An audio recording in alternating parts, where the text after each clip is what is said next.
are 3 reasons why Jeff Bezos and Lauren Sanchez got married on the wrong day. Guys, this was a very expensive wedding. I'm gonna be honest with you. This wedding cost 46.5 to 55.6 million dollars. I mean, can you wrap your head around that? This is crazy.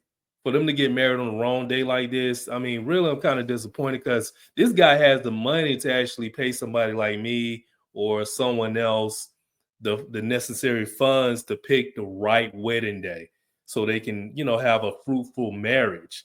Unfortunately, they didn't. So we're going to look at the planetary alignments on their wedding day, and I'm going to show you 3 reasons why they picked the wrong day. But first, we're going to take a look at how compatible they were. How compatible are they? That's what we want to know. We want to know how compatible are they, right? So I tell you what, the first thing that pops at me is her Juno. Now, guys, the wheel configuration that we got going on, her natal chart is on the outside, if you follow along the circle, and his natal chart is on the inside, okay? So that's how we're going to do it. We want to see if they're compatible first, because in order to get married, you got to be somewhat compatible, and they are. They're somewhat compatible. So look at her Juno, 29 degrees of Capricorn. It's actually making a conjunction to his Mars at 29 degrees of Capricorn. It's absolute, guys. So now, who had that configuration? I tell you who. Christiane Rock and Blueface. And as you guys know, their relationship is a little toxic, right? So it's a lot of fighting going on, a lot of arguing going on. These 2 individuals got the same thing going on, guys. They got the same thing going on, but we don't see it because it's behind the scenes.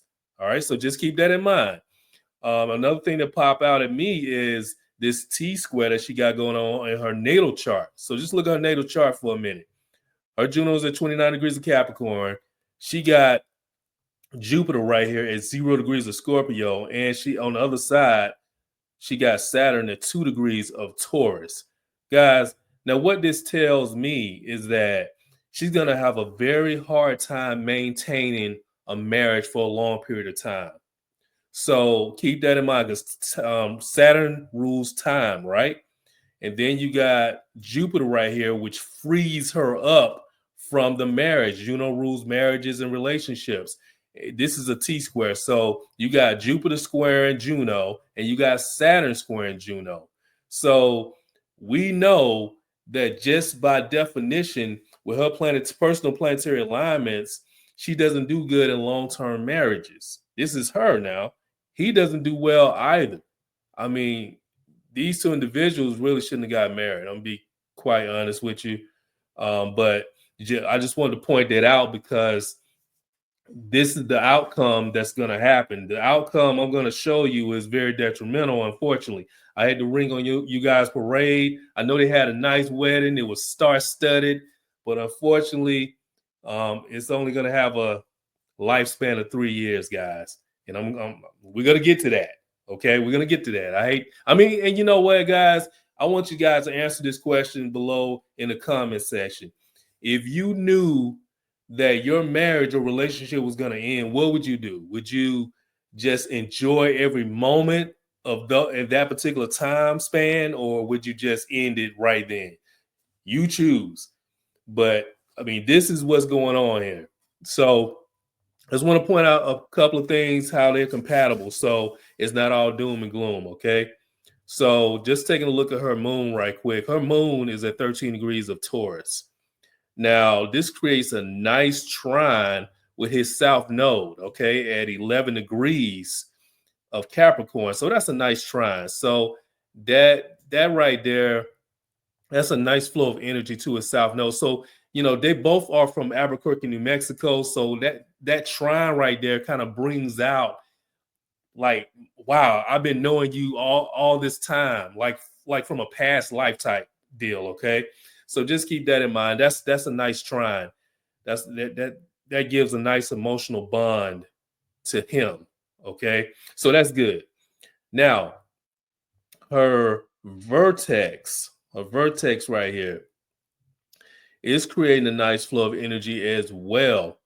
A vertex as well as Pluto. that, that's creating a nice little trine with Mars. Okay, he got his Mars and Capricorn, so that's a nice trine. Also, her Saturn.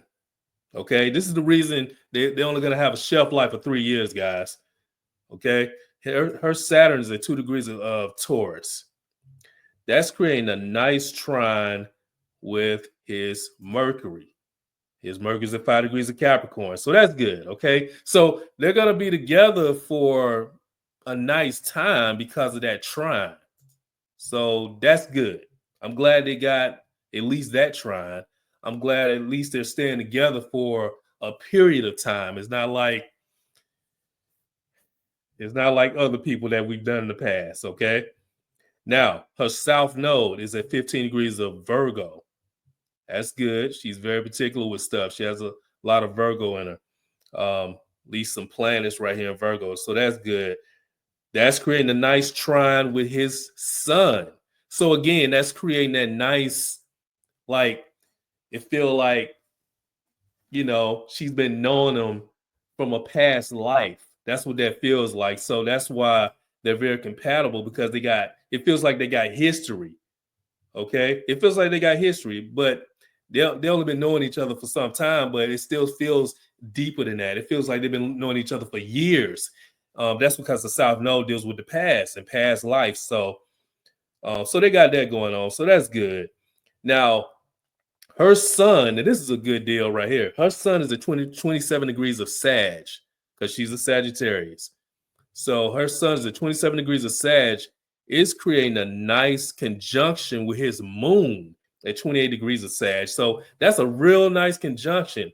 Although her sun burns his moon out, that's still a nice conjunction. So that right there that's an infusion. That makes them very compatible, okay?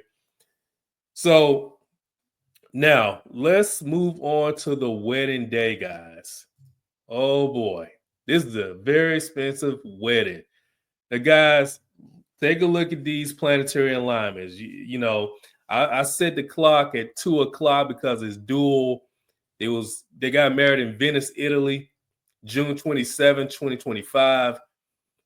Guys, what's wrong with this chart? You tell me. Put it in the comment section. I'm telling you guys, this is a teachable moment. Again, we've done a lot of videos where people got married under the wrong planetary alignments, and this is another. The first thing that I see is Juno. Look at Juno, 16 degrees of, you guessed it, Scorpio. It's at what? It's at 16 degrees and it's retrograde. 16 degrees of Scorpio. Juno's at 16 degrees of Scorpio and is retrograde. Guys, what did I say about, getting married under the wrong conditions, the wrong planetary alignments? You never get married when Juno's retrograde, Venus is retrograde, or Mercury's retrograde. Because why? The energy's going backwards, guys. The energy's going backwards. We got a retrograde Juno here. So we know the energy in the marriage is going backwards. So that's number one. Number two, look at Venus. Venus is at 22 degrees of Taurus. It's in complete opposition of Juno. So not only is the love in the marriage going backwards, but we got an opposition here with the love with the other person. So, and they can't find middle ground because someone is too stubborn, hence the Taurus. They're too stubborn to come to the middle to try to find middle ground and try to resolve the issue that's going on. Okay, so that's number two. Number three, guys, take a look at this. The Sun and Jupiter. This is making a nice conjunction. You see that, right? That's real good, right? That's nice. The Sun is in Cancer, Jupiter's in Cancer, so you would think they would have luck in the marriage, right? No, not at all, guys. Not when it's squaring Saturn and Neptune. So we already know where this is headed, down the drain, because this marriage is going to get erased and they're going to have some restriction going on. Okay, so something's going to happen because, and not only that, but look at Saturn, guys. Saturn rules time. So we know this marriage is going to be cut short because the sun is making a square to Saturn. Now, it doesn't matter if it's separated, guys. It still holds weight. So just keep that in mind. Just because this is a separating aspect, that don't mean a damn thing. All right. Because the sun rays, they flow deep, they shine deep, right? So this is a square nonetheless. It don't matter. And they're not going to withstand time. Time is not on their side. Okay. So this marriage is not going to have a lengthy sense of time to it. Okay. So just keep that in mind. When you see unfortunate planetary alignments like this on wedding days, on wedding dates and days, they don't work out, guys. I hate to tell you, okay? This is very unfortunate because he actually had time to research and pick a really good day. Now, they did have the sun and Mercury creating a nice trine with Saturn. And look at this. This is ironic, right? They're only going to be together for 3 years. And look, the moon is at 3 degrees of Leo. So you're talking about 3 years of loyalty only. You see that? Isn't that ironic? That's crazy, isn't it? So, and then you got Mercury. It's at a critical degree of 0 degrees of Leo. So, mentally on that day, they're operating at a disadvantage. I mean, this is the wedding, the entire marriage is going to be at a disadvantage, but it does create a nice trine with Saturn and Neptune. Okay, so we got that going on. I mean, this is these are the 3 things, guys. That's gonna just push it over the edge. And actually, to be honest with you, I tell you what's gonna push it over the edge, guys. Right here. Let's just leapfrog through time, okay? Let's leapfrog through time 3 years, and I'm gonna show you guys why. Unfortunately, this marriage is gonna be cut short. I hate to be the bringer of bad news. All right, so let's look at her chart, guys.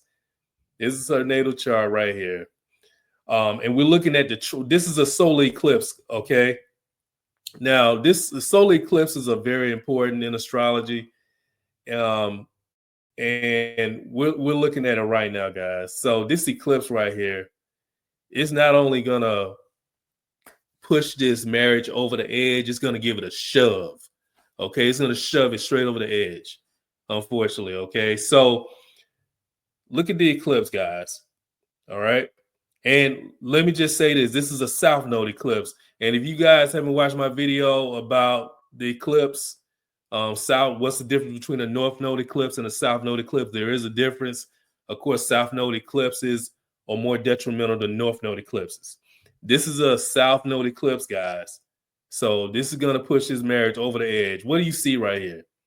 The eclipse is at 29 degrees of what? Cancer. Now, guys, what's on the other side of Cancer? Capricorn. What's at 29 degrees of Capricorn? Her natal Juno.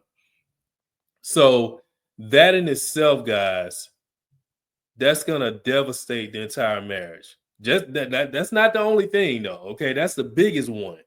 That's the biggest one of that year, and it's happening July 21st, 2028. So that's 3 years from now, guys. So, and this is how, like I said, this is how you learn astrology, guys. You have to live it. And this is living it right here. Okay. We're actually watching all of this unfold. In 3 years' time, you're gonna look back on this video and be like, God damn, that shit was real as hell. So, and this is what we're looking at. This is the deal with it. Okay. So we got that going on. Now take a look at Venus. Venus is in Gemini during this eclipse. Now, Venus in Gemini, what does that mean? That's multiple lovers, guys. Multiple lovers. Hey, who's doing that? Who you choose? Look, it's right by what? Uranus, 12 degrees of Gemini. So, and Uranus rules what? Infidelity. Now, who's doing that? You choose, guys. All right, you choose. Now, the reason I'm pointing this out, Venus and Uranus, is that it's squaring the nodes. The nodes are at 15 degrees of Virgo and 15 degrees of Pisces. So Venus is squaring the nodes absolute, guys. So just take a look at that. That's doing the eclipse. And you got Uranus involved. So we got a lot going on with this eclipse in her chart. So wow, this is crazy. I mean, it's crazy, guys. It is. Not only that, but guys, take a look at Juno right here. That solar eclipse Juno is at what, 3 degrees of Virgo.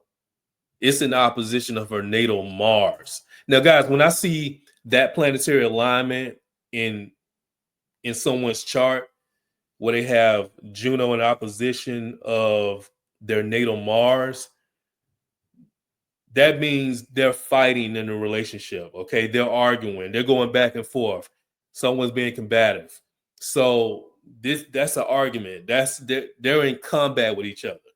So just keep that in mind, guys, because this is going to happen. It's not going to happen immediately, but it's going to happen within that year because it's absolute. It's absolute with this asteroid Juno. That solar eclipse is absolute. So this is going to happen immediately. Not on the same day, but it's going to happen within that year. So this is what's going to tear them apart, unfortunately. Lilith is right here, 15 degrees of Pisces. That's creating a conjunction with what? The North Node. So it's like she wants to erase the future with him.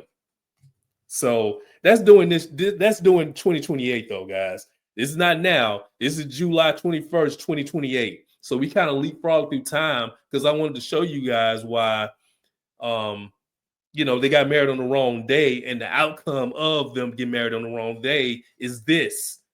So that's why you have to get married on the right day at the right time, guys. So I'm just pointing some things out. Look at Mars. Mars is at 0 degrees of Cancer. Mars is in its fall in Cancer. That's number one. Number two, it's a critical degree. It's at a critical degree of 0. So we know it's operating at a disadvantage. Again, Mars rules arguments, fighting, and stuff like that, right? Now, it's in opposition of what? Her sun. Again, that's a repeat pattern of what? Her fighting with someone or her having anger with someone or in opposition with someone. I'm telling you guys, it's deep. It's real deep. Now, last but not least, we got Jupiter right here, right? Jupiter's at what, 23 degrees of Virgo during this solar eclipse. Now, Jupiter frees you up, guys. It frees you up from any type of situation, especially when it's squaring her sun. So she's freeing herself from a situation here. It's also squaring Venus right there. It's a separating aspect, but it still holds weight, guys, because Jupiter is what? Expansive. So I don't want to be the bringer of bad news, guys, but this is a teachable moment. This is why you should avoid getting married at the wrong time on the wrong day, guys. So if you're thinking about getting married, or you know someone that's getting married or engaged or starting a relationship, make sure that they're starting a relationship or getting married on a day where the planetary alignments are very favorable. All right. So this is very important because the longevity of a marriage is very important. It really is. Unfortunately, they just didn't pick the right day. Now, they had a lavish wedding. It was nice, very expensive. And I hate that they're only going to do 3 years, but it is what it is, guys. So that's the deal with Jeff Bezos and Lauren Sanchez. This we're gonna watch the show, guys. We're gonna watch it unfold. All right. And I get back with you guys on the next one. Peace.